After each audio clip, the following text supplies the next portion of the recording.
Iminungkahi ng prosekusyon sa International Criminal Court na umpisahan sa November 30 ngayong taon ang paglilitis kay dating Pangulong Rodrigo Duterte sa kanyang kasong Crimes Against Humanity. Sa unang status conference ng ICC Trial Chamber 3, iginiit ng prosekusyon na dapat nang matapos sa September 30 ang pre-trial step.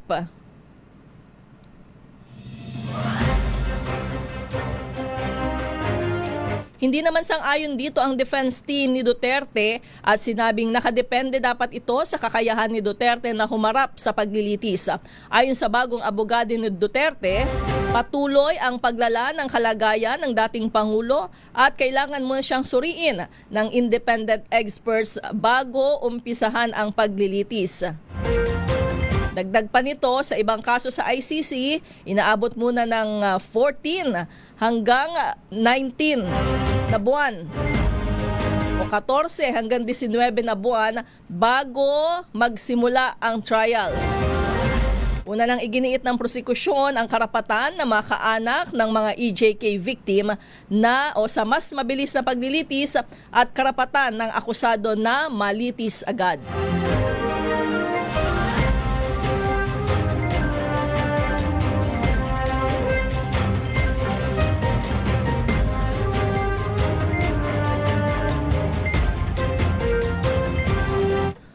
Tuloy sa pag-convene bilang impeachment court ang Senado bukas, araw ng Lunes, May 18. Iyan ay bilang bahagi ng paglilitis sa tangkang pagpapatalsik kay Vice President Sara Duterte. Sa liham sa makasamahan, sinabi ni Senate President Alan Peter Cayetano na magsisimulang mag-convene ang impeachment court ganap na 3:00 ng hapon.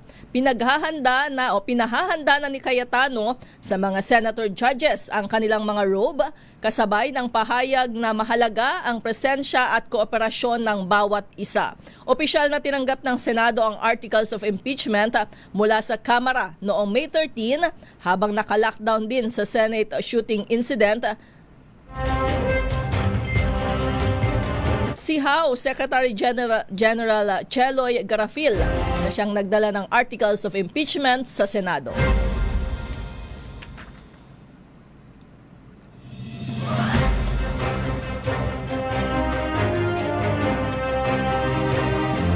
Namumuro daw hong magkaroon ng panibagong pagtaas sa presyo ng gasolina at diesel ngayong linggo. Batay sa mga unang araw ng trading sa pandaigdigang merkado, posible ang piso at 20 sentimong pagtaas sa kada litro ng gasolina. 2 piso at 10 sentimo naman kada litro ang inaasahang dagdag sa diesel at 70 centavos ang imamahal sa kada litro ng kerosene. Ito ang pagtaya ng energy sources matapos ang pahayag ni US President Donald Trump na nasa life support o naghihingalo ang peace talks sa Iran.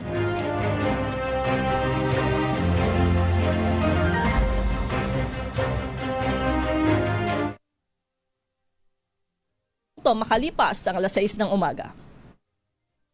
This time check is brought to you by ACS Manufacturing Corporation, ISO certified.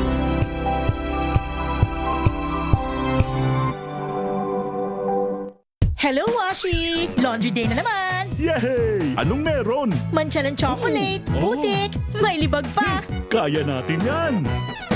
With Pride Washing Machine Detergent, may triple stain-away formula. Tanggal ang makapit, madikit, at malupit na dumit mancha. Kaya easy-easy ang labada. Mula noon hanggang ngayon! All you need is pride. All you need is pride. ACS. Halina't gumising sa isang masaganang Pinas, kung saan may bayanihan, kasama ang mga nagtataguyod sa ating agrikultura. Kasama ka rin dito, ikaw mismo. Dahil sa masaganang Pinas, lahat tayo may benepisyo. Tuwing Sabado, 10:30 ng umaga. Samahan niyo kami at ang Department of Agriculture sa isang oras na talakayan ng higit na mahahalagang usaping pang-agrikultura. Masaganang Pinas sa DZRH. Tara na, halika na, tayo na sa Masaganang Pinas.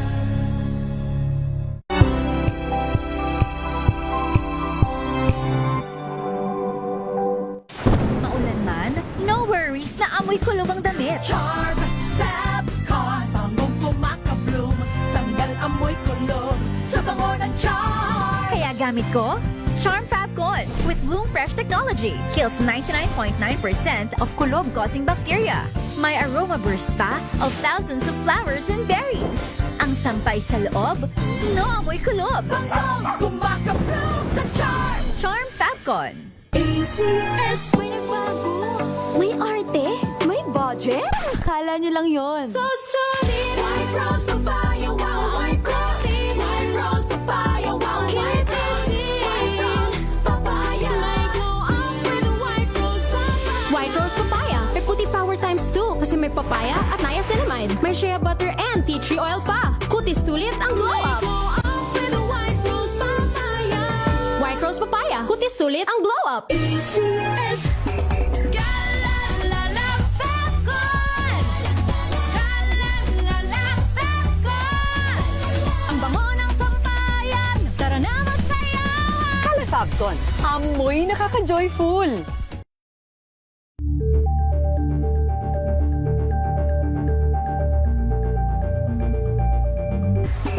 Galalala Fabcon. Galalala Fabcon. Ang bango ng sampayan. Tara na magsayawan. Calefabcon, amoy nakaka-joyful.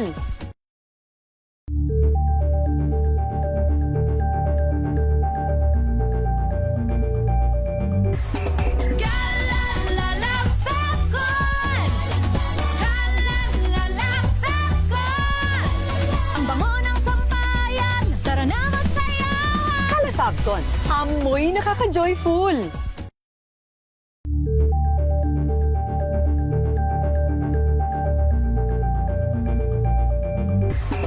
Galalala Fabcon. Galalala Fabcon. Ang bango ng sampayan. Tara na magsayawan. Calefabcon, amoy nakaka-joyful.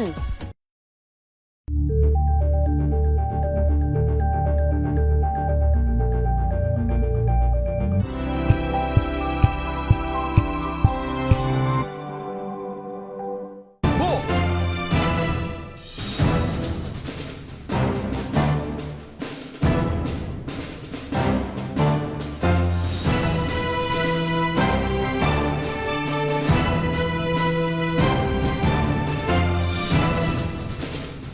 Sa ngalan po ni Val Gonzales, ako ho muna ang iyong nakakasama, Left Narciso, sa kanyang programa hanggang alas 7. Ayan, alas 7 ng umaga.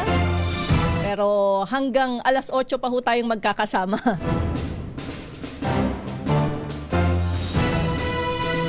Hoy, lagay muna ng panahon. Maiibsan daw ang init na mararamdaman ng ilang taga Northern Luzon at Southern Mindanao dahil may mga pag-ulan ngayong araw. Aba nako, welcome ito do sa ating mga kababayan. Kasi talaga namang napakatindi ng init. Ang problema, sabi nung iba, minsan yung pag-ulan parang mas lalo nagpapatindi ng init. Yung bang bubuhos ng saglit lang. Tapos ayan, todo na naman ang init. Ayon sa DOST Pag-asa, iiral ang frontal system sa norte habang intertropical convergence zone naman ang magpapaulan sa katimugan. Partikular na makararanas ng bagyang maulap na papawirin ang Batanes, Babuyan Islands, Zamboanga Peninsula, Sultan Kudarat, Sarangani, Lanao del Sur, Maguindanao del Norte, Basilan at Tawi-Tawi. Nagpaalala naman ang Weather Bureau na posible ang landslide at baha sakaling magkaroon ng moderate to heavy rains sa mga nabanggit na lugar.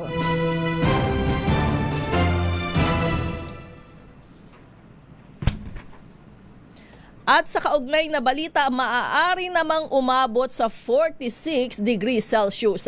Ang pinakamataas na heat index ngayong araw ng linggo at yan daw ho ay sa Dipolog, Zamboanga del Norte. Babala ng Pag-asa, maituturing na dangerous o mapanganib ang ramdam na init na nasa 42 hanggang 51 degrees Celsius. Bukod sa Dipolog, nasa danger level din ang heat index sa Sangli Point sa Cavite, sa Coron at Cuyo sa Palawan at Giwan Eastern Samar na nasa 45 degrees.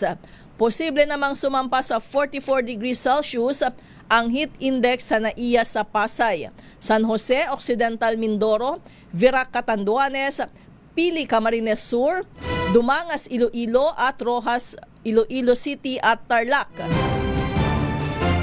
Samantala, nasa 43 degrees Celsius ang maaring heat index sa Iba, Zambales, Muñoz, Nueva Ecija, Ambulong, Occidental Mindoro, Alabat, Quezon at Los Baños, Laguna. 42 degrees Celsius naman ang asahan sa Science Garden sa Quezon City, Bacnotan sa La Union, Kabiling, Tarlac, Juban, Sorsogon, Mabusaw, Panay at mga syudad ng Batak, Tayabas, Legazpi, Masbate, Catbalogan at Maasin.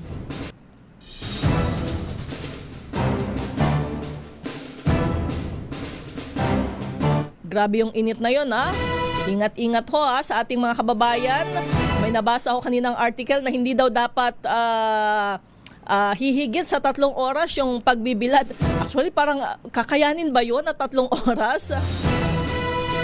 Yung saglit lang, di ba? Yung paglabas mo lang ng pinto ng bahay o kung nasaan ka man. Actually, lalo na kung galing ka halimbawa ng opisina o aircon, yung office, paglabas mo, naku, talaga namang ramdam na ramdam ang init.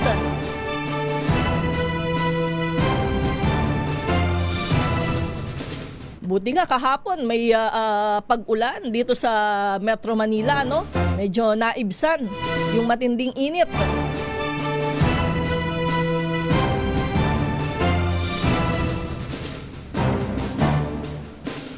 Okay, kayo ho ba ay sumubaybay? Sumubaybay talaga sa drama? Hindi drama yon, aksyon.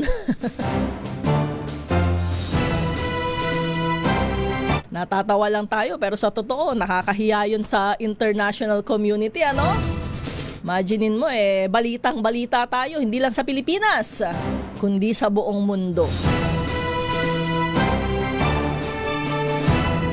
Kanina nga may news article, maya-maya, may news item dito na may mga umatras na ano ba yon, na dapat ay bibiyahe patungong Pilipinas pero pagkatapos nung insidente noong Miyerkules ay mukhang nagbago ng isip, hindi muna tutuloy.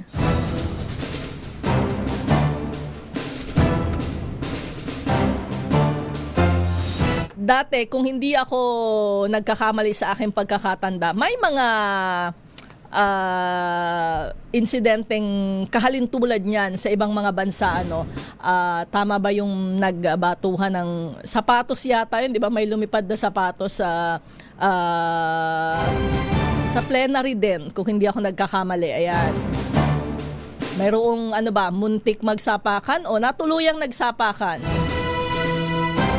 Aba? Hinigitan ng Pilipinas. May barilan. At syempre yan ay ayun, gaya ng mga ibinalita, no, pagkatapos ng insidenteng yan, may mga nangyayari ng investigasyon. At inaasahan nating hindi pa matatapos itong isyong ito, ano, dahil maraming issue.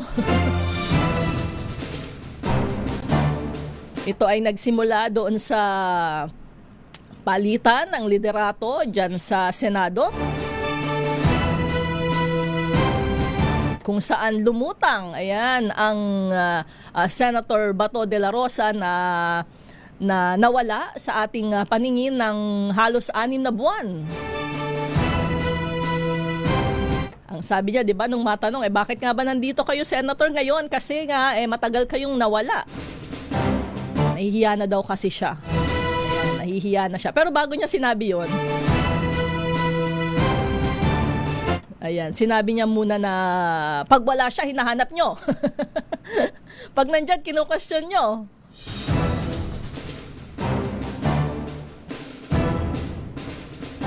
nahihiya na daw ho siya dahil ang sinasabi nga tuloy yung kanyang sahod, tapos hindi naman siya nagtatrabaho, hindi naman siya napagkikita sa Senado.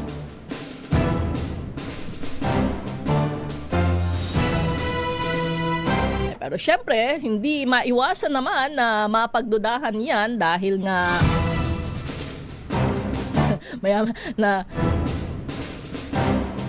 Teka, nasilip ko kasi yung mga mensahe. Talaga namang ang daming side comments.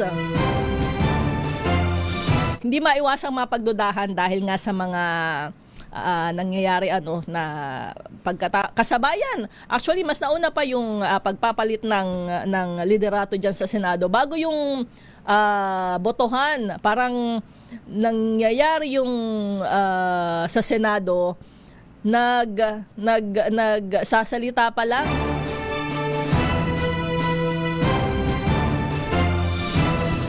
Yung chairperson ng Justice Committee sa Kamara.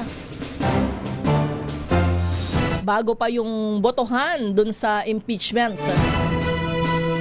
Impeachment kay Vice President Sara Duterte hanggang sa tuluyan nang na-impeach sa mababang kapulungan ng Kongreso ang Vice Presidente.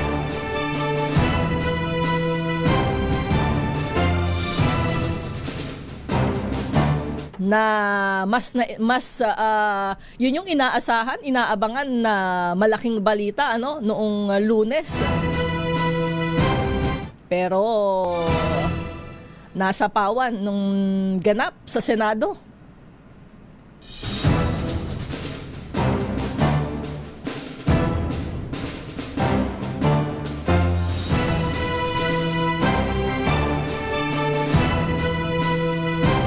Tapos mayroon pang tangkang pagsisilbi ng warrant of arrest kay Senator Bato de la Rosa rin.